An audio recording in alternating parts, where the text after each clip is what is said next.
तो देखो बेटा, पिछली क्लासेस में हमने डिस्कस किया रिसोर्स एलोकेशन ग्राफ। हमने देखा कि रिसोर्स एलोकेशन ग्राफ को देख के हम कैसे आइडेंटिफाई कर सकते हैं कि डेडलॉक है या नहीं है। ये सारी मैकेनिज्म हमने देखी। सिंगल इंस्टांस रिसोर्स के केस में भी देखा हमने, और मल्टीपल इंस्टांस या सेवरल इंस्टांस के केस में भी हमने देखा। अब आज की क्लास में हम बात करने वाले बेटा method for handling deadlock in operating system. वो कौन कौन से मेथड्स होते हैं जिसके थ्रू हम डेडलॉक को हैंडल कर सकते हैं ऑपरेटिंग सिस्टम में। ठीक है, तो अगर देखा जाए तो इन जनरल हम जो बात करते हैं हैंडलिंग डेडलॉक मैकेनिज्म की या मेथड्स की जो डेडलॉक को हैंडल करने में मदद करते हैं, वो चार हैं। कौन कौन से हैं? Deadlock ignorance, deadlock prevention, deadlock avoidance, deadlock detection and recovery. ठीक है, इनमें से दो को आज हम डिस्कस करने वाले हैं। फर्स्ट इज डेडलॉक इग्नोरेंस और सेकंड इज डेडलॉक प्रिवेंशन। तो चलो हम आराम से समझने की कोशिश करते हैं कि डेडलॉक इग्नोरेंस और डेडलॉक प्रिवेंशन होता क्या है। ठीक है, अब अगर हम देखें कि हैंडलिंग डेडलॉक, हम डेडलॉक को हैंडल करना चाहते हैं, इट मींस हम बात किसकी कर रहे हैं कि अगर डेडलॉक आता है तो डेडलॉक हैंडल हो जाए या डेडलॉक आ ही ना पाए, दोनों की हम बात करेंगे। चलो ठीक है, आराम से समझने की कोशिश करते हैं। तो सबसे पहले हम बात करेंगे डेडलॉक इग्नोरेंस की। ठीक है, डेडलॉक इग्नोरेंस का मतलब क्या होता है समझते हैं। देखो बेटा, होता क्या है कि अगर हम बात करते हैं डेडलॉक की, तो जैसे मान लो जो मोस्टली ऑपरेटिंग सिस्टम है, जो जैसे कि विंडोज या लिनक्स ऑपरेटिंग सिस्टम है, वो क्या फॉलो करते हैं कि डेडलॉक को आप इग्नोर करके चलो। ठीक है, डेडलॉक मानो ही मत कि डेडलॉक कुछ होता है। ठीक है, तो deadlock ignorance is the most widely used approach among all the mechanism. ठीक है, और क्यों? क्योंकि उनका मानना है कि जो डेडलॉक है वो आता ही बड़ा रेयर है, बड़ा ही रेयर होता है। ठीक है, तो deadlock ignorance is the most widely used approach among all the mechanism. ठीक है, मतलब डेडलॉक जो है उसको इग्नोर करो आप। ठीक है, अगर इस मैकेनिज्म को की बात की जाए तो इस मैकेनिज्म को हम ऑस्ट्रिच मेथड भी बोलते हैं या ऑस्ट्रिच एल्गोरिथम भी हम बोलते हैं। ठीक है, जिसमें हम सिंपल क्या कर रहे हैं, डेडलॉक को इग्नोर कर रहे हैं, तो इसको हम ऑस्ट्रिच मेथड या ऑस्ट्रिच एल्गोरिथम भी बोलते हैं। अब इसका ये रीजन ही है कि क्या होता है कि जैसे अगर आप डेडलॉक को हैंडल करने की बात कर रहे हो तो बट ऑब्वियस है आप जो बात कर रहे हो सॉफ्टवेयर सॉल्यूशन की बात कर रहे हो, एल्गोरिथम्स की बात कर रहे हो, कोडिंग की बात कर रहे हो, इंप्लीमेंटेशंस की बात कर रहे हो। तो होता क्या है बच्चे, जब आप कोडिंग की बात करो तो बट ऑब्वियस आप क्या करोगे, हैंडलिंग के लिए कोई कोड डिजाइन करोगे, कोई प्रोग्राम लिखोगे, कोई एल्गोरिथम डिजाइन करोगे। जब आप उसको अप्लाई करोगे तो होगा क्या, उसके अकॉर्डिंग रिसोर्सेस आपके एलोकेट और डी एलोकेट होंगे। इट मींस जो कंट्रोल होगा वो एल्गोरिथम के अकॉर्डिंग होगा। ठीक है, तो बट ऑब्वियस है जब आप एल्गोरिथम के अकॉर्डिंग वर्क करोगे तो जो परफॉर्मेंस होगा ऑपरेटिंग सिस्टम का वो डाउन हो जाएगा। क्यों डाउन हो जाएगा? क्योंकि हो सकता है कि अगर मान लो कोई प्रोसेस P1 है, उसके पास R2 था, लेकिन एल्गोरिथम के अकॉर्डिंग R2 किसी और को चाहिए था तो R2 आपसे छीन लिया गया। ठीक है, तो मे बी परफॉर्मेंस आपका क्या हो सकता है, डिग्रेड हो सकता है। क्यों? क्योंकि P1 के पास R2 था, ठीक है, और वो किसी R1 का वेट कर रहा था। अब P1 का वेटिंग टाइम और हो सकता है बड़ा हो जाए, और ज्यादा हो जाए। तो होगा क्या कि जब आप एल्गोरिथम के इंप्लीमेंटेशन की बात करो, कोडिंग की बात करो, तो कोडिंग के अकॉर्डिंग आपके processes, resources, allocation, D allocation, ये सारे मैनेज होने लगेंगे। तो बट ऑब्वियस परफॉर्मेंस में आपका फर्क पड़ेगा। ठीक है, तो क्या बोलते हैं जो कुछ रिसर्चर्स हैं कि क्या करो, डेडलॉक को इग्नोर करो। ठीक है, क्यों? क्योंकि उनको लगता है कि जो डेडलॉक होता है 6 महीने में एक बार आए या साल भर में एक बार आए, मतलब रेयर है। ठीक है, 1 आउट ऑफ 100 टाइम्स, 100 टाइम्स में एक बार चांसेस होते हैं कि डेडलॉक आए। तो सिंपल मैकेनिज्म आप क्या फॉलो करते हो, सिस्टम को आप शट डाउन करके फिर से या कहना चाहिए सिस्टम को रीस्टार्ट कर देते हो। ठीक है, तो बट ऑब्वियस है जो भी रिसोर्सेस वाले एलोकेशन डी एलोकेशन में प्रॉब्लम होती है वो आपका रिफ्रेश हो जाता है। तो इन जनरल इस फिनोमिना को आप यूज करते हो। ठीक है, और देखा जाए तो ये फिनोमिना बेस्ट भी है। कब बेस्ट है? जब सिंगल यूजर की बात कर रहे हो, सिंगल एंड यूजर की बात कर रहे हो, सिंगल पीसी की आप बात कर रहे हो, सिंगल लैपटॉप की बात कर रहे हो जिसको सिंगल एंड यूजर यूज कर रहा है। तो ये ठीक भी है कि आपको हाई एंड प्रोग्रामिंग करना, उसकी कॉस्ट हो गई, परफॉर्मेंस हो गई, ये सारी चीजें कैलकुलेट करने से अच्छा है कि डेडलॉक को आप इग्नोर करो। तो इस कंडीशन में डेडलॉक इग्नोर करना बेटर होता है। तो ये भी एक आपका क्या है, मेथड है डेडलॉक को हैंडल करने का, जिसमें आप सिंपल सिस्टम को रीस्टार्ट कर देते हो। ठीक है, so the deadlock ignorance is the most widely used approach among all the mechanism. ठीक है, this is being used by many operating system. ठीक है, मेनली फॉर एंड यूजर्स। ये बहुत सारे ऑपरेटिंग सिस्टम मेनली यूज किसके लिए होता है, मेनी ऑपरेटिंग सिस्टम इसको यूज करते हैं। इन this approach the operating system assumes that deadlock never occurs. इसमें ऑपरेटिंग सिस्टम क्या एज्यूम करता है कि डेडलॉक कभी नहीं आएगा।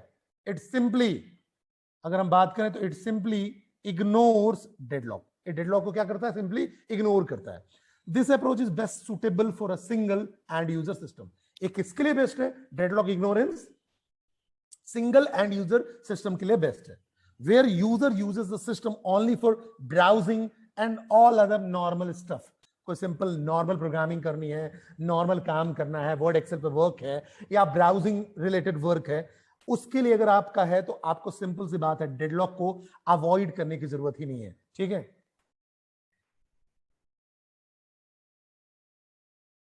सो there is always a trade off between correctness and performance. ठीक है, तो अगर डेडलॉक आप इग्नोर करने की बात करते हो तो बट ऑब्वियसली आपको हैवी एल्गोरिथम्स यूज नहीं करना पड़ेगा, ऐसे एल्गोरिथम्स यूज नहीं करने पड़ेंगे जिसके चलते आपके परफॉर्मेंस पे कोई फर्क पड़े। ठीक है, तो there is always a trade off between correctness and performance.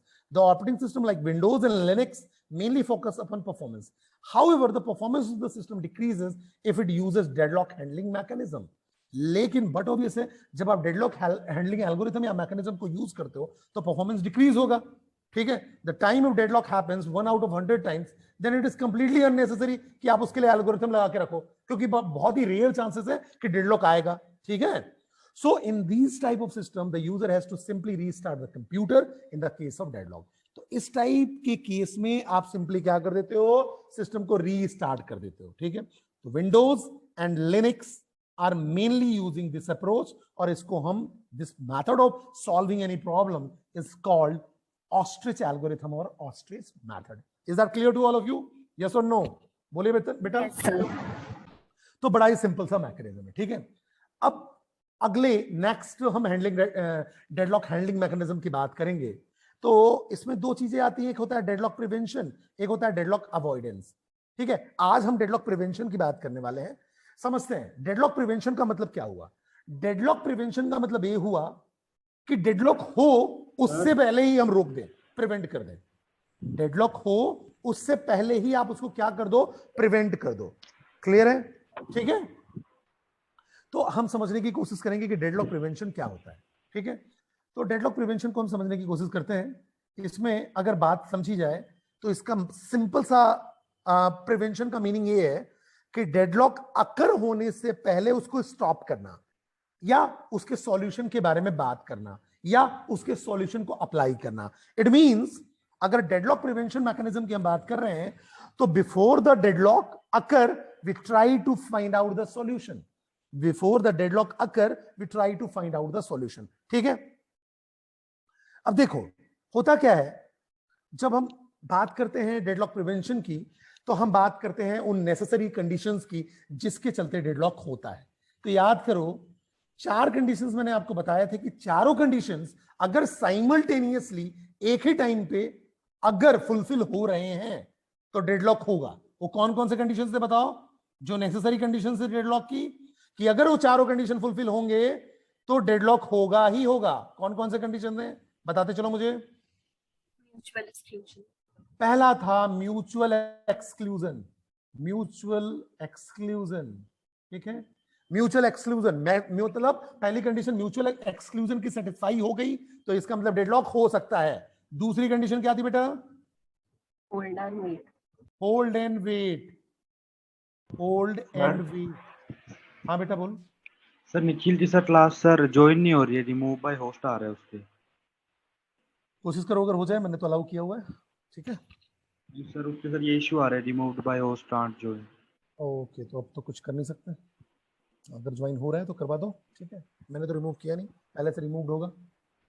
ठीक है, तो अब चलो, तो पहली कंडीशन हो गई म्यूचुअल एक्सक्लूजन, सेकंड हो गया होल्ड एंड वेट, थर्ड है नो प्रिमिशन। नो प्रिमिशन, और फाइनल क्या है बेटा? फाइनल कंडीशन क्या थी? Circular wait.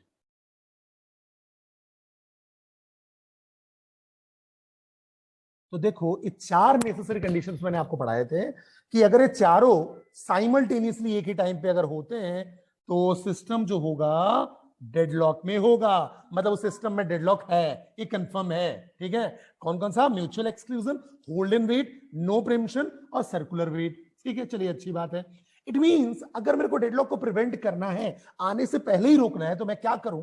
अगर कोशिश ऐसा करूं कि इनमें से कोई भी एक कंडीशन जो है वो आपका फेल हो जाए, कोई भी एक कंडीशन फेल हो जाए, या चारों फेल हो जाए, या 2 फेल हो जाए, या 3 फेल हो जाए, या एटलीस्ट एक कंडीशन अगर फेल हो जाती है, अगर कोई एक कंडीशन फेल हो जाती है का मतलब ये हुआ कि डेडलॉक नहीं होगा। ये पक्का है, क्योंकि ये चारों नेसेसरी हैं।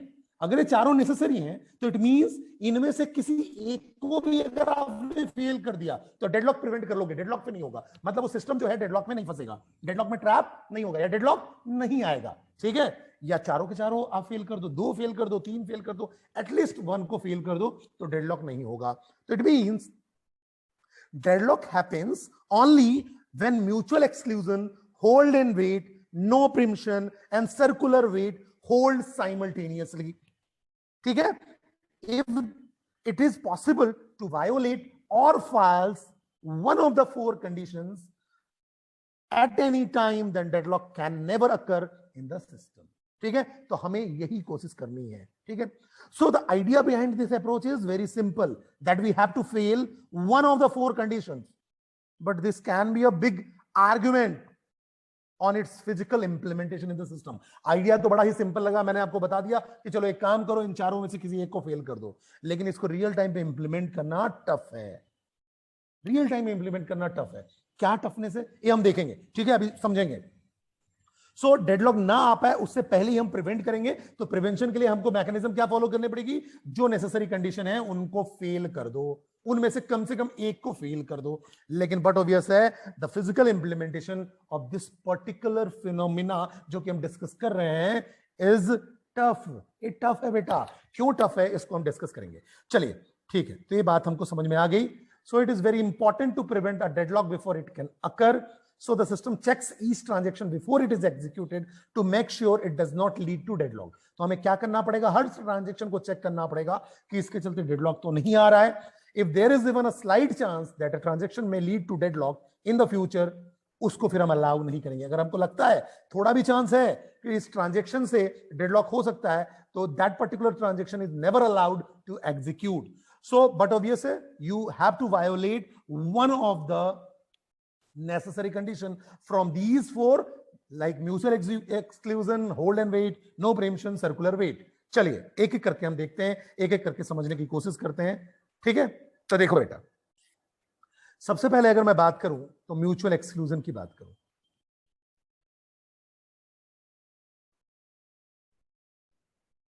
म्यूचुअल एक्सक्लूजन में सबसे पहले हम समझेंगे कि म्यूचुअल एक्सक्लूजन होता क्या है. ये हमने देखा हुआ है कि अगर मान लो एक रिसोर्स R1 है, वो P1 ने होल्ड करके रखा हुआ है उसको. एक रिसोर्स R1 है जिसको P1 ने होल्ड करके रखा हुआ है. ठीक है, तो एक रिसोर्स R1 है जिसको P1 ने होल्ड करके रखा हुआ है. तो क्या वो रिसोर्स किसी दूसरे को मिल सकता है? क्या वो रिसोर्स P2 को या P3 को मिल पाएगा? यस और नो?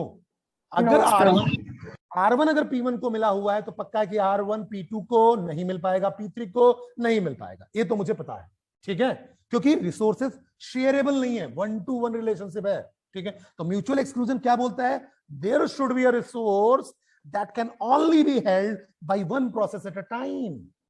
मतलब एक रिसोर्स कम से कम ऐसा होना चाहिए that can only be held by one process at a time. एक बार एक टाइम पे एक ही प्रोसेस को होल्ड कर सके और वो शेयरेबल ना हो. लेकिन आपको क्या करना है? म्यूचुअल एक्सक्लूजन को करना है फॉल्स, जिससे कि डेडलॉक ना आ पाए. ठीक है, तो इसका मतलब रिसोर्सेज को आपको शेयर करना है. अगर जो शेयर नहीं हो पाता है तो शेयरेबल बनाना है. ठीक है, तो मान लो अगर कोई फाइल है और वो आपका रिसोर्स है, समझना मेरी बात को. अगर कोई फाइल है और वो वही आपका रिसोर्स है R1. ठीक है, उसको मान लो P1 भी शेयर कर रहा है, P1 भी रीड कर पा रहा है और P2 भी रीड कर पा रहा है. ठीक है, और P3 भी रीड कर पा रहा है. कोई फाइल है जिसको P1, P2, P3 सारे के सारे रीड कर पा रहे हैं. ठीक है, तो ये म्यूचुअल एक्सक्लूजन हो रहा है या फेल हो रहा है? यहां म्यूचुअल एक्सक्लूजन अप्लाई हो रहा है या फेल हो रहा है? बताओ, यहां म्यूचुअल एक्सक्लूजन अप्लाई हो पा रहा है या फेल हो रहा है? जल्दी बताओ, बात समझ में नहीं आई? मतलब मैं बोल रहा हूं एक फाइल है जिसको P1 भी एक्सेस कर रहा पा रहा है, रीड कर पा रहा है, P2 भी रीड कर पा रहा है, P3 भी रीड कर पा रहा है। तो ये शेयरेबल है या नॉन शेयरेबल है फाइल? बोलो बच्चे, मेरी बात समझ में आ रही है नहीं आ रही है? Am I audible? यस और नो? सर रीडिंग में तो म्यूचुअल एक्सक्लूजन होगा ही ना। चलो रीडिंग में अगर राइट भी मान लो कर पा रहा है, राइट भी कर ले, क्या फर्क पड़ता है? डेटा इनकंसिस्टेंसी बस होगी ना। अभी हम रीडिंग राइटिंग में बस सिंपल बात कर रहे हैं, हमने एक फाइल लिया हुआ है जिसमें रीडिंग राइटिंग ऑपरेशन दोनों परफॉर्म हो पा रहा है, सपोज दैट, कोई दिक्कत नहीं है, ठीक है? तो शेयरेबल है या नहीं? क्योंकि अभी हम शेयर करने की बात कर रहे हैं, इनकंसिस्टेंसी की बात नहीं कर रहे हैं, हम सेमाफोर की नहीं बात कर रहे हैं, ठीक है? हम शेयर करने की बात कर रहे हैं। तो यहां अगर देखो तो फाइल जो है वो आपका किसी ना किसी तरीके से शेयरेबल तो है। तो file is shareable, file is shareable resource, file is shareable resource, so it dissatisfy the mutual exclusion. तो ये क्या कर रहा है? म्यूचुअल एक्सक्लूजन को डिससेटिस्फाई कर रहा है, तो मतलब डेडलॉक नहीं होगा। इस कंडीशन में डेडलॉक तो नहीं होगा एटलीस्ट, बोलो बच्चे।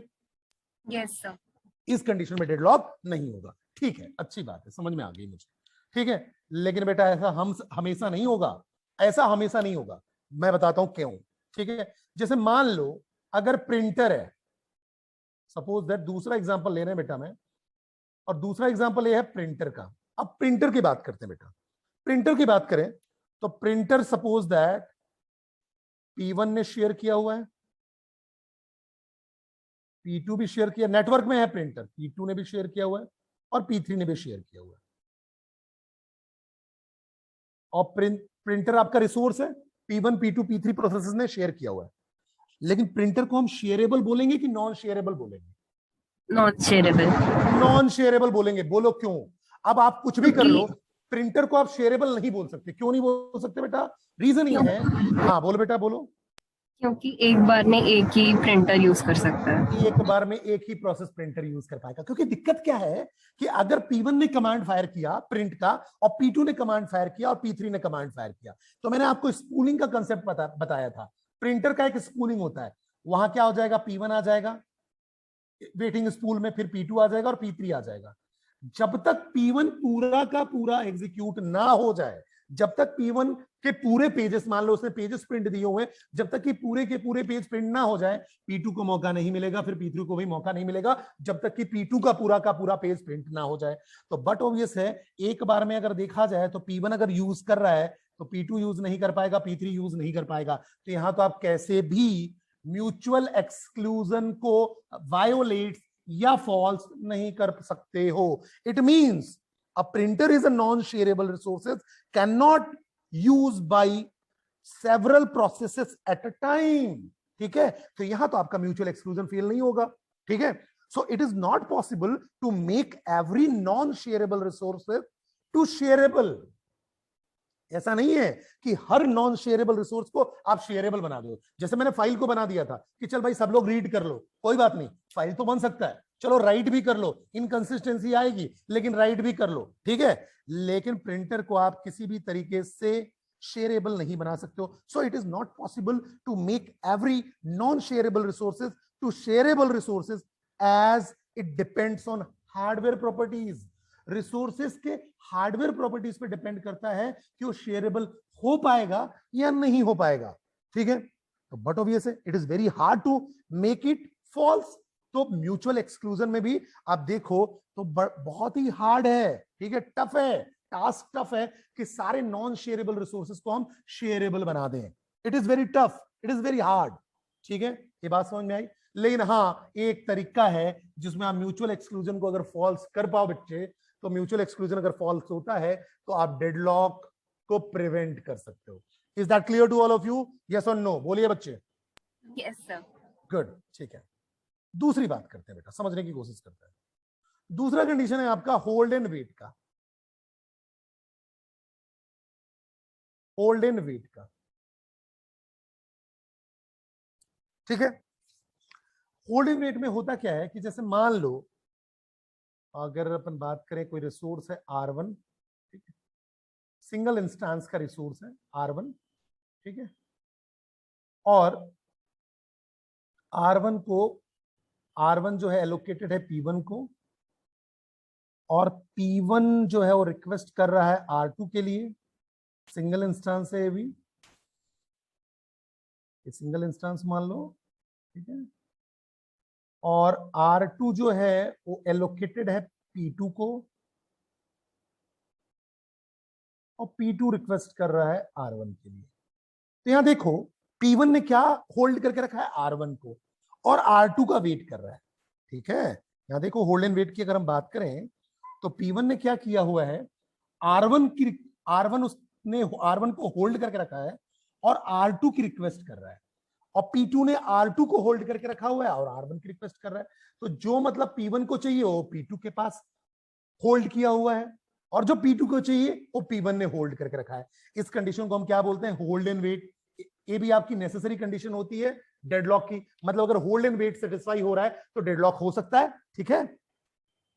अब मुझे कोशिश क्या करना है बेटा कि होल्ड एंड वेट जो हो वो ना हो, होल्ड एंड वेट ना हो, ठीक है। तो अगर आप देखो, अगर आप होल्ड एंड वेट की कंडीशन को फेल करना चाहते हो, ठीक है, तो क्या करो, उसके लिए अलग अलग बुक्स में देखोगे तो 2 3 4 तरीके आपको मिल जाएंगे। मैं आपको 3 कॉमन तरीके डिस्कस करने वाला हूं, ठीक है। तो पहला तरीका मैं बताता हूं आपको, पहला तरीका ये है, allocates all the resources to the process before execution. किसी भी प्रोसेस को जो जो रिसोर्सेज चाहिए वो उसको एलोकेट कर दो।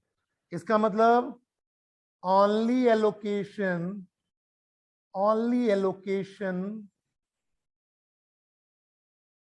No waiting. केवल हम एलोकेट करेंगे, कोई वेटिंग नहीं करवाएंगे, ओनली एलोकेशन नो वेटिंग, ठीक है। मतलब हम केवल क्या करेंगे, एलोकेट करवाएंगे, कोई वेटिंग नहीं करवाएंगे। चलिए अच्छी बात है। तो अगर एक कोई प्रोसेस आता है P1, समझते चलना क्या क्या प्रॉब्लम आएगी। कोई प्रोसेस P1 है, उसने बोला मुझे एक टैब ड्राइव चाहिए, एक टैब ड्राइव चाहिए, ठीक है। तो उसको टैब ड्राइव हमने प्रोवाइड करवा दिया, क्योंकि हम बात कर रहे हैं ओनली एलोकेशन की, ठीक है। अगर अवेलेबल है तो एलोकेट करा दो। दूसरी बात करें, उसको हार्ड डिस्क भी चाहिए थी, हार्ड डिस्क भी अवेलेबल करा दिया, ठीक है। अब उसको प्रिंटर भी चाहिए, चलिए अच्छी बात है, प्रिंटर भी अवेलेबल करा दिया, ठीक है। अब मुझे एक बात बताओ, टैब ड्राइव से मान लो रीड करना है उसको, हार्ड डिस्क में मान लो राइट करना है, प्रिंटर से प्रिंट कमांड फायर करना है। एक बार में वो कितने रिसोर्सेज के यूज करेगा, मतलब P1 जो है एक बार में कितने रिसोर्सेज को यूज करेगा, कोई भी at a single moment of time P1 कितने रिसोर्सेज को यूज करेगा, बोलो बच्चे। केवल एक को। अगर मान लो टैब ड्राइव में रीडिंग कर रहा है, अगर वो टैब ड्राइव पे है और रीड ऑपरेशन परफॉर्म कर रहा है, तो कोई और ऑपरेशन तो परफॉर्म नहीं कर पाएगा। हार्ड डिस्क पे राइट कैसे कर पाएगा बताओ। तो या तो रीड कर रहा होगा, तो बट ऑब्वियसली जब वो रीड कर रहा होगा तो आपके 2 रिसोर्सेस क्या हुए, वेस्ट हो गए, अनयूटिलाइज्ड हो गए, ठीक है। चलो अब अगर मान लो, समझते हैं, अब अगर ऐसा हुआ कि अगर मान लो वो हार्ड डिस्क को यूज कर रहा है तो बट ऑब्वियसली प्रिंटर और टैब ड्राइव अनयूटिलाइज्ड हुए। फिर अगर मान लो, समझते हैं कि अगर वो प्रिंटर को यूज कर रहा है तो उसका हार्ड डिस्क और टैब ड्राइव अनयूटिलाइज्ड हो गए। तो इसमें हमने जो पहला तरीका देखा होल्ड एंड वेट को फॉल्स करने का, वो हमने क्या तरीका देखा कि ओनली एलोकेशन नो वेटिंग, केवल एलोकेट करो, कोई वेटिंग नहीं चाहिए मुझे। उसमें आपने सारे रिसोर्सेस एक बंदे को दे दिए जो जो चाहिए थे, लेकिन एक टाइम में तो एक ही रिसोर्स यूज करेगा। तो बट ऑब्वियस है इसमें जो रिसोर्स जो हैं वो बहुत सारे रिसोर्सेस ऐसे होंगे जो उस पर्टिकुलर मोमेंट ऑफ टाइम पे अनयूटिलाइज रहेंगे, जो कि किसी दूसरे को मिल जाते तो प्रॉपर एग्जीक्यूशन उसका हो जाता, ठीक है। तो इसका सबसे बड़ा प्रॉब्लम आया कि less resource utilization, less resource utilization. यहां तक क्लियर है बेटा, कोई डाउट है तो बताओ, ये समझ में आ गई बात। Yes sir. ठीक है, तो ये प्रॉब्लम हुई होल्ड एंड वेट में, जो मैं पहला तरीका बता रहा था, ओनली एलोकेशन नो वेटिंग।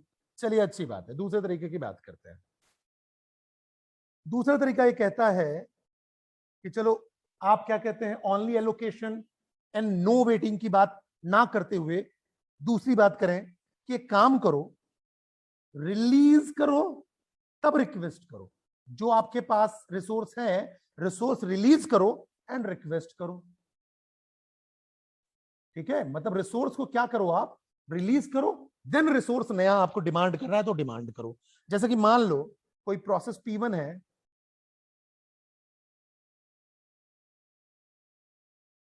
कोई प्रोसेस P1 है, वो R2 को डिमांड करना चाहता है, R2 रिसोर्स को डिमांड करना चाहता है, लेकिन P1 के पास पहले से एक रिसोर्स है दैट इज R1। लेकिन P1 के पास पहले से एक रिसोर्स है दैट इज R1। तो बट ऑब्वियस है, अगर उसको R2 को रिक्वेस्ट करना है, अगर उसको R2 को रिक्वेस्ट करना है तो R1 को रिलीज करना पड़ेगा, R1 को रिलीज करना पड़ेगा, तब R2 को रिक्वेस्ट कर पाएगा। मतलब process has to release all the resources before making fresh request. ठीक है, तो in this approach there is the possibility that process goes in starvation. क्यों ऐसा? क्योंकि अगर मान लो P1 ने R1 को वो कर दिया, लेफ्ट कर दिया, रिलीज कर दिया, और P1 को मान लो फिर R2 मिल गया। अब अगर P1 को R2 मिल गया तो P1 के एग्जीक्यूशन के लिए R1 भी तो चाहिए। अब वो R1 का वेट करता रहेगा, वेट करता रहेगा, वेट करता रहेगा। ठीक है, हुआ क्या कि जैसे ही उस P1 ने R1 को रिलीज किया तो R1 तो किसी और को मिल जाएगा, और हो सकता है उसका एग्जीक्यूशन जल्दी हो जाए, हो सकता है उसका एग्जीक्यूशन जल्दी हो जाए और फिर R1 आपको अवेलेबल हो जाए। लेकिन ऐसा भी हो सकता है कि जो R1 रिलीज हुआ वो दूसरे को सर्व करने लगा और दूसरा अभी भी किसी दूसरे रिसोर्स के लिए वेट कर रहा हो। उस केस में P1 R2 तो ले लेगा, लेकिन R1 का वो वेट करता रहेगा, बिकॉज उसको R1 भी चाहिए था अपने पूरे के पूरे प्रोसेस को कंप्लीट करने के लिए, कंप्लीट एग्जीक्यूशन के लिए। तो इस केस में there is the possibility of starvation, मतलब वेटिंग जो होगा वो आपका लॉन्ग हो सकता है, लंबे समय तक आपको रिसोर्स के लिए वेट करना पड़ सकता है। तो this is a case where there is the possibility of starvation. Is that clear to all of you? Yes और नो? सर बोलिए मतलब बच्चों। यहाँ पे अगर किसी प्रोसेस को 2 रिसोर्सेज चाहिए वो तो मिलेंगे ही नहीं ना। ना प्रोसेस को अगर मान लो 2 रिसोर्स चाहिए तो ऐसा हो सकता है, अगर हम सिंपल केस में बात करें ना, कि जैसे मान लो P1 ने R2 को रिक्वेस्ट की हुई है, ठीक है, और रिक्वेस्ट करने से पहले इसको R1 रिलीज करना पड़ेगा, और P2 को R1 चाहिए था, तो P2 R1 लेके एग्जीक्यूट हो जाएगा, और जैसे ही एग्जीक्यूट हो जाएगा R1 R2 दोनों ही अवेलेबल हो गए, और ये P1 इसको लेके एग्जीक्यूट कर लेगा, कोई दिक्कत नहीं है। लेकिन अगर आपके पास प्रोसेसेस ज्यादा हैं और रिसोर्सेज भी बहुत सारे हैं तो हो सकता है वेटिंग करना पड़े ना, और वेटिंग टाइम क्या कहते हैं बहुत ही ज्यादा हो सकता है, तो स्टारवेशन की कंडीशन पॉसिबल है। ठीक है, आई बात समझ में या नहीं आई? सर पर जैसे P1 के पास R1 है एंड R2 भी खाली है, तो R2 को P1 के लेने पास R1 है और P2 के पास P2 के सॉरी R1 खाली पड़ा हुआ है, ऐसा बोल रहे हो? R2 खाली है। R2 खाली पड़ा हुआ है, ठीक है, तब तो कोई दिक्कत ही नहीं है। तब क्या दिक्कत है? तब तो मिल जाएगा ना, तब तो मिल ही जाएगा। ये तो तब के केस में है ना, ये तब के केस में है जब हम देख रहे हैं कि डेडलॉक की पॉसिबिलिटी है, अवेलेबल नहीं है। जब अवेलेबल नहीं है तभी तो हम प्रिजर्व करने की कोशिश करेंगे ना सिनेरियो को। यहाँ तो अवेलेबल है बेटा, कोई दिक्कत ही नहीं है। अच्छा मतलब अगर अवेलेबल है तो फिर रिलीज एंड रिक्वेस्ट वाली वो तो फिर यूज नहीं होती, फिर सीधे तो हम डायरेक्टली एलोकेट फिर हो हम जाएगा। डायरेक्टली क्या है, ओनली होल्डिंग नॉट वेटिंग ना, ओनली होल्डिंग नो वेटिंग, केवल होल्ड करते जाओ, नो वेटिंग। मेरी बात समझ रहे हो? पहला कंडीशन मैंने क्या बताया, ओनली होल्डिंग नो वेटिंग, वो लगा दो, काम खत्म। जब वहां आप स्टक हो जा रहे थे ओनली होल्डिंग नो वेटिंग में, आप दिक्कत हो रही थी, तब तो आपने दूसरे मैकेनिज्म की बात की। ठीक है, क्लियर है? Yes sir. अब मैं थर्ड बात करता हूं।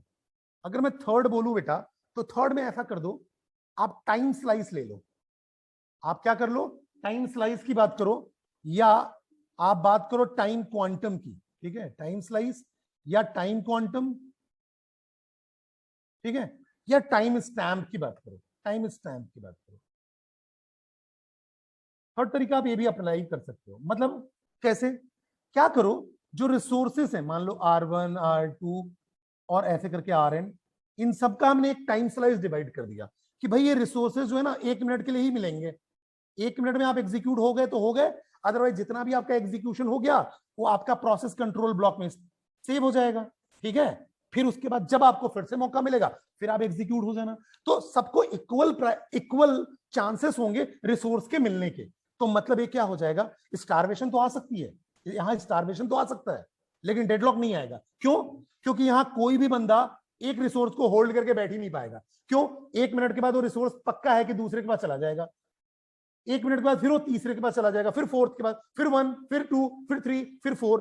इसका मतलब कभी ना कभी उसका एग्जीक्यूशन कंप्लीट हो जाएगा with a definite time period. एक पर्टिकुलर डेफिनेट टाइम पीरियड पे उसका एग्जीक्यूशन कंप्लीट हो जाएगा। तो होल्ड एंड वेट की कंडीशन जो होगी वो सेटिस्फाई नहीं होगी, सॉरी, होल्ड एंड वेट की जो कंडीशन होगी वो फेल हो जाएगी। स्टारवेशन होगा, लेकिन आपके डेडलॉक में जाने के चांसेस कम से कम रहेंगे। Is that clear to all of you? Clear है या नहीं? ठीक है। अब देखो, तो ये बात मुझे समझ में आई, लेकिन मुझे इसके 3 प्रॉब्लम समझ में आए। जो होल्ड एंड वेट के मैंने 3 सॉल्यूशंस की बात की, उसमें आपको 3 सॉल्यूशन में मुझे 3 प्रॉब्लम समझ में आया। क्या आप 3 प्रॉब्लम समझ में आया? पहला प्रॉब्लम ये समझ में आया कि क्या है poor resource utilization. Poor resource utilisation,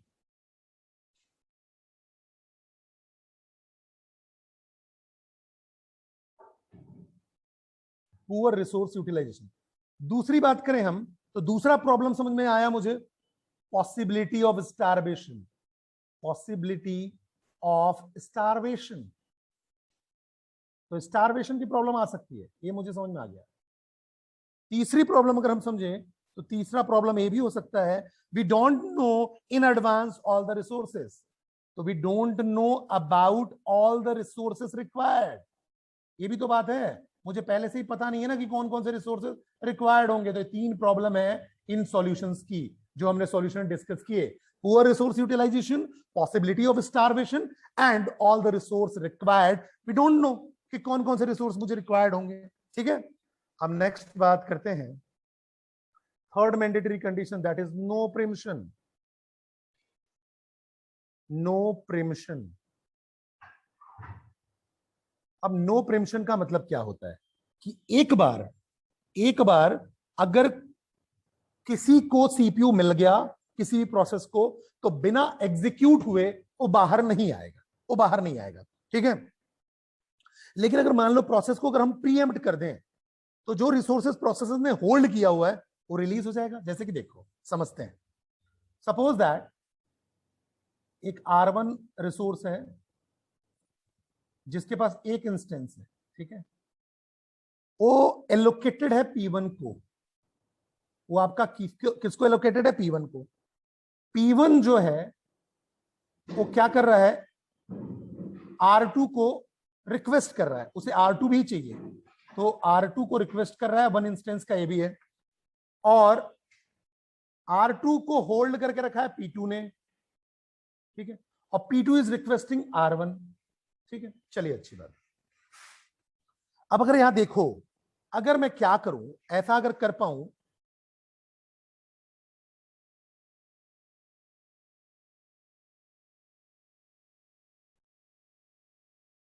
अगर मैं ऐसा कर पाऊं कि मैं P1 को प्रीएम्प्ट कर दूं।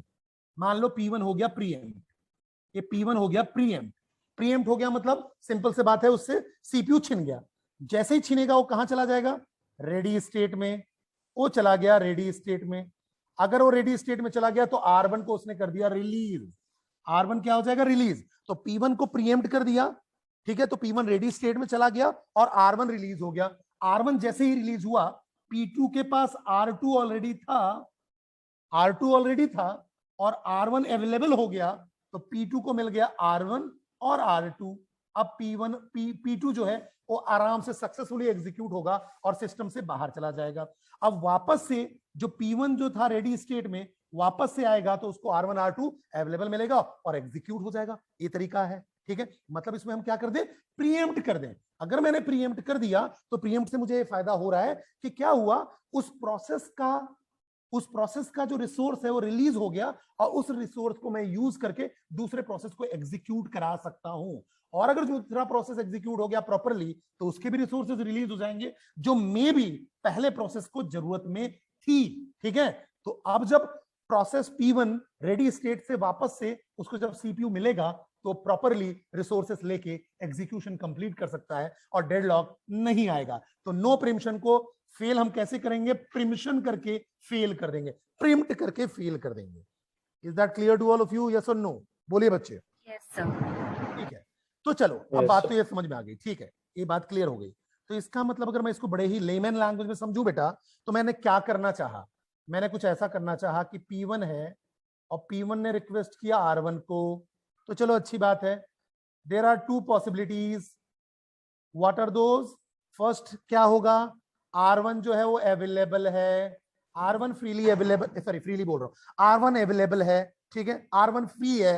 R1 अगर फ्री है तो it is allocated to P1, it is allocated to P1, it is allocated to P1। Tension खत्म, काम खत्म हो गया, यहां टेंशन खत्म हो गया। दिक्कत कहां है? अगर R1 जो है वो फ्री नहीं है, तो अगर R1 फ्री नहीं है देन अगेन टू पॉसिबिलिटीज होंगी बेटा, देन अगेन दो पॉसिबिलिटीज होंगी। कौन कौन सी पॉसिबिलिटीज होंगी?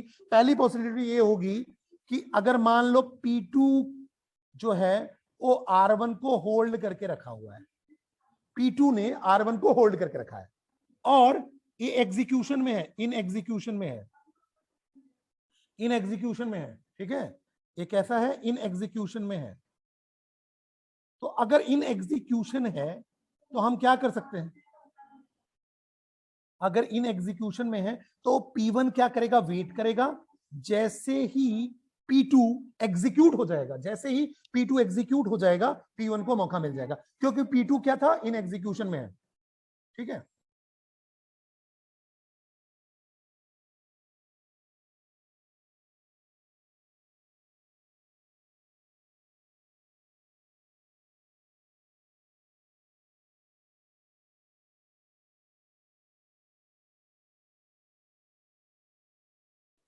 तो यहां देखो क्या हो रहा है कि जैसे ही P2 जो है R1 को होल्ड करके रखा हुआ है इसने, समझो, ठीक है, लेकिन P2 इन एग्जीक्यूशन है, एग्जीक्यूट हो रहा है, तो P1 वेट कर लेगा और जब P2 एग्जीक्यूट हो जाएगा R1 मिल जाएगा। चलिए अच्छी बात है। लेकिन दूसरा केस ये बोलता है कि P2 ने R1 को होल्ड करके रखा है, लेकिन ये भी वेट कर रहा है, ये भी वेट कर रहा है, इन एग्जीक्यूशन नहीं है, तो not in execution, not in execution. इस केस में हम क्या करेंगे? P2 को कर देंगे प्रीएम्प्ट, P2 को कर देंगे प्रीएम्प्ट, इसका R1 रिसोर्स रिलीज हो गया और ये मिल जाएगा P1 को, और फिर आपका क्या हो जाएगा? इसका प्रॉपरली एग्जीक्यूशन हो जाएगा। लेकिन मेजर ड्रॉबैक मैं आपको बता रहा हूं, क्या मेजर ड्रॉबैक है इसमें। ऐसा नहीं है कि हम हर प्रोसेस को प्रीएम्प्ट कर सकें, ऐसा जरूरी नहीं है। बिकॉज अगर हो सकता है कि P2 जो प्रोसेस हो वो आपका कैसा हो? हाई प्रायोरिटी वाला प्रोसेस हो। P2 कैसा प्रोसेस हो?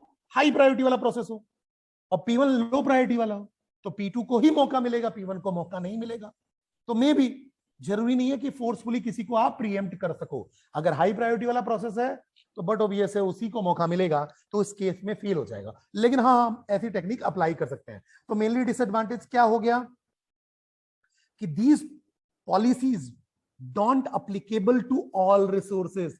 फॉर एग्जाम्पल, अगर प्रिंटर है और मैं बोलूं प्रिंटर को प्रीएम्प्ट कर दो, मतलब अगर P1 प्रोसेस का कुछ पेज अभी प्रिंट हो रहे थे, मैं बोलूं अब P2 के पेज बीच में प्रिंट करने लगो, तो ऐसा तो पॉसिबल नहीं है। जब तक कि P1 के पेजेस पूरे के पूरे प्रिंट नहीं होंगे, P2 को मौका नहीं मिलेगा।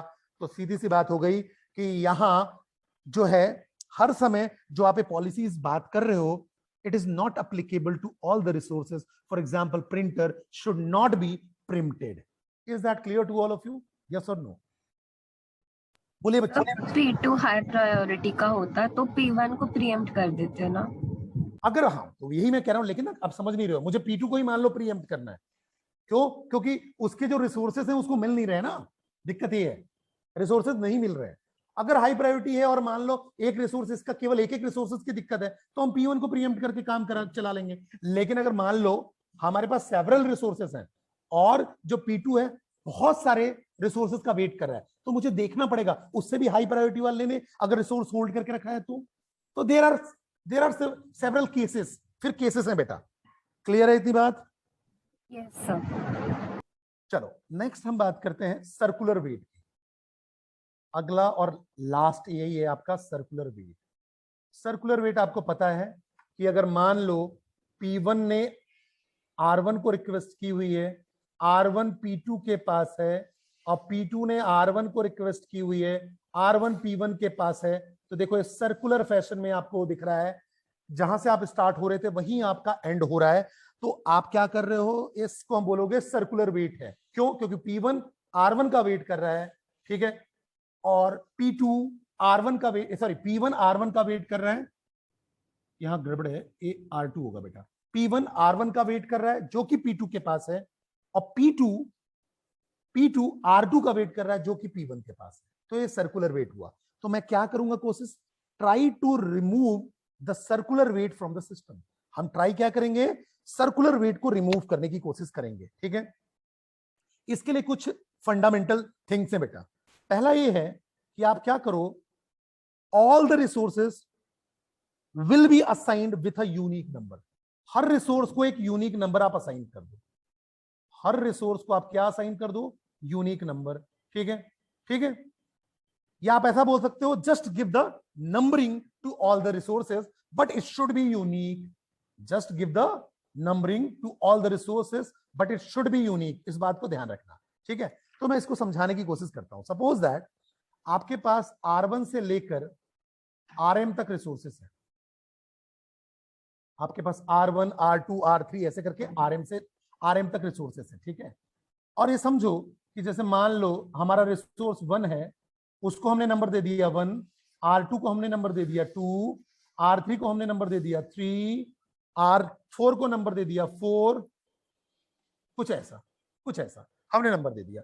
इसका मतलब ये हो गया, जो R1 का नंबर है वो R2 से छोटा है, जो R2 का नंबर है वो R3 से छोटा है, और ऐसा करते करते Rm तक, ठीक है। तो अगर देखो, अगर मान लो हम बोलें कि R1 जो है वो टैप ड्राइव है, R2 जो है वो आपका हार्ड डिस्क है, R3 जो है वो रजिस्टर है, और ऐसा करते करते R10 जो है वो आपका प्रिंटर है। सपोज दैट, समझना अच्छे से, R10 क्या है, आपका प्रिंटर है। तो बेटा यहां बात क्या आई, ठीक है। अगर मान लो कोई प्रोसेस P1 है, बड़े लेमन लैंग्वेज में पहले आपको बताता हूं, कोई प्रोसेस P1 है, उसने R5 को डिमांड किया तो मिल जाएगा। उसने अगर R6 की डिमांड की तो मिल जाएगा, लेकिन अगर उसने R3 की डिमांड की तो नहीं मिलेगा। क्यों, समझो। होगा क्या, अगर मान लो जो प्रोसेस P1 है वो डिमांड करता है RJ की, अगर कोई प्रोसेस है P1 वो RJ की डिमांड करता है और उसके पास RI ऑलरेडी है, समझना। अगर कोई प्रोसेस क्या है, RJ की डिमांड करता है, कोई रिसोर्स J की डिमांड करता है और उसके पास I ऑलरेडी है, तो वो डिमांड तभी फुलफिल होगी जब वो J जो होगा वो ग्रेटर देन I होगा। इट मींस आप जो है डिमांड कौन सी कर सकते हो, हायर ऑर्डर प्रोसेस की। Means a process can request only the increasing order processes, increasing order resources. A process cannot request for the number less than the processes less than the request। जो भी आपने request की हुई है उस request से less वाले request को आप कभी भी रिक्वेस्ट नहीं कर पाओगे, अगर आप सर्कुलर वेट को फॉल्स करना चाहते हो। तो एक्चुअली में आप सर्कुलर वेट को क्या करना चाहते हो, फॉल्स करना चाहते हो। अगर फॉल्स करना चाहते हो तो उसके लिए अपन ने रूल क्या बनाया कि a process can request only in the increasing order. It means अगर कोई प्रोसेस है, अगर वो R5 को रिक्वेस्ट करता है तो उससे हायर ऑर्डर वाले को रिक्वेस्ट कर पाएगा, लेकिन उससे लोअर वाले को रिक्वेस्ट नहीं कर पाएगा। लेकिन मान लो लोअर ऑर्डर के बिना उसका एग्जीक्यूशन ही पॉसिबल नहीं है, लोअर ऑर्डर के बिना एग्जीक्यूशन ही पॉसिबल नहीं है, तो लोअर ऑर्डर तो चाहिए ना, लोअर ऑर्डर तो चाहिए। तो फिर क्या करेंगे, समझते हैं। तो समझने के लिए मैं देखो आपको एक बड़ा ही सिंपल सा एग्जांपल बताता हूं। जैसे P1 है और P2 है, दो प्रोसेसेस हैं और आपके पास ढेर सारे रिक्वेस्टेस हैं, R1 R2, सो ढेर सारे रिसोर्सेस हैं, R3 R4 R5 R6। तो P1 और P2 दो प्रोसेसेस हो गए। अब आपके पास रिसोर्सेस हो गए R1 R2, R3, R4, R5, R6। आप करना क्या चाहते हो? सर्कुलर वेट को फॉल्स करना चाहते हो, सर्कुलर वेट को फॉल्स करना चाहते हो। तो देखो, जैसे मान लो P1 जो है वो R4 की डिमांड करता है, तो R4 मिल गया, ठीक है। फिर P1 जो है वो R5 की डिमांड करता है, R5 भी मिल गया, P1 को R5 मिल गया। अब P1 जो है R3 की डिमांड करता है, P1 R3 की डिमांड करता है, तो होगा क्या दिक्कत? अगर P1 ने R3 की डिमांड की तो इसका मतलब वो क्या करना चाह रहा है? बैकवर्ड डायरेक्शन में जाना चाह रहा है। तो होता क्या है साइक्लिक में, क्या होता है? आप जहां से चालू करते हो वहीं पहुंच जाते हो आप, यही होता है सर्कुलर वेट। और आप सर्कुलर वेट हटाना चाह रहे हो, तो सर्कुलर वेट हटाने का तरीका ये है कि आप अपने से हायर ऑर्डर में डिमांड करते जाओ। मतलब अगर आपने रिसोर्स 3 लिया तो आप 4 वाला ले पाओगे, 5 वाला ले पाओगे। अगर अगर अगर मान लो, जैसे मान लो आपने रिसोर्स 4 एक्वायर कर लिया, तो आप रिसोर्स 5 ले सकते हो, रिसोर्स 6 ले सकते हो, आप रिसोर्स 6 भी ले लो, चलेगा। लेकिन जैसे ही आपने R3 की डिमांड की, आपको नहीं मिलेगा। कब तक नहीं मिलेगा? जब तक कि उससे हायर वाले ऑर्डर वाले को आप रिलीज ना कर दो। मतलब P1 को R3 मिलेगा, अगर वो R4 रिलीज कर दे, R5 रिलीज कर दे, R6 रिलीज कर दे, तो पक्का है सर्कुलर वेट नहीं हो पाएगा, क्योंकि उसने अपने से हायर वाले को रिलीज कर दिया और दूसरे के काम में आ जाएगा, तो सर्कुलर वेट से आप बच जाओगे। तो ये तरीका है सर्कुलर वेट से बचने का, ठीक है। अब अगर मान लो उसको R3 मिल गया, ठीक है, तो फिर से वो R4, R5, R6 को क्या कर सकता है? रिक्वेस्ट कर सकता है। लेकिन अगर R2 मांगेगा, वो अगर R2 की डिमांड करेगा, तो बट ऑब्वियस है उसको R3 को रिलीज करना पड़ेगा, तब जाके उसको R2 मिलेगा। It means you have to release all the bigger resources, ठीक है। एक और एग्जांपल से आपको समझाता हूं और क्लैरिटी आ जाएगी। जैसे मान लो एक R9 प्रोसेस है और 9 मान लो वेट है या नंबर है, ठीक है। अब एक इंस्टांस है इसका, ये P1 को एलोकेटेड है, P1 को एलोकेटेड है, और P1 जो है वो डिमांड कर रहा है R11 की, R11 की, जो कि P2 को एलोकेटेड है, और P2 डिमांड कर रहा है R9 को। तो देखो ये सर्कुलर वेट तो हो रहा है, सर्कुलर वेट है, लेकिन इसमें देखो R9 किसके पास है? P1 के पास। तो मुझे बताओ बेटा, R11 की डिमांड कर सकता है या नहीं कर सकता? वैलिड है या नहीं है? वैलिड है या नहीं है? वैलिड है, वैलिड है, क्योंकि R9 9 छोटा हुआ, हायर की डिमांड कर सकता है, ठीक है, बिगर की डिमांड कर सकते हो, तो ये तो वैलिड है। अब इसके पास R11 है P2 के पास, तो अब ये डिमांड किसकी कर रहा है? R9 की, अपने से छोटे रिसोर्स की डिमांड कर रहा है, छोटे नंबर वाले रिसोर्स की डिमांड कर रहा है। ये वैलिड है क्या? बोलो बच्चे। तो बस आप इसको फॉल्स कर दो, इसको फॉल्स कर दो, मतलब इसको क्या बोलेंगे? भाई तुझे R9 नहीं मिल पाएगा। कब तक नहीं मिल पाएगा? जब तक कि R11 रिलीज नहीं कर देगा। तो सबसे पहले R11 को रिलीज करेगा।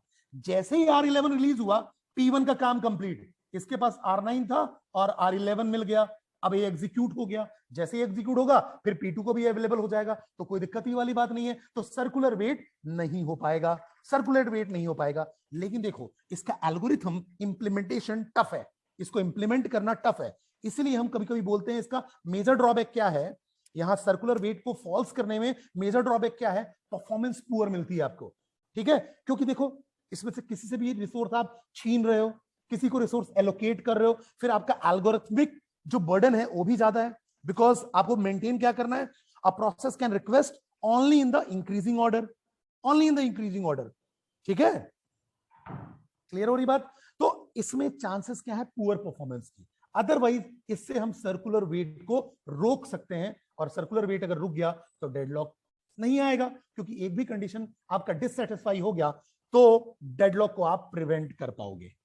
इसी की थ्योरी बेटा मैंने यहां बताया हुआ है, और डेडलॉक प्रिवेंशन को हम कॉफमैन्स कंडीशंस भी बोलते हैं। ये जो मैंने बताया ये पूरी थ्योरी आगे है। Thank you.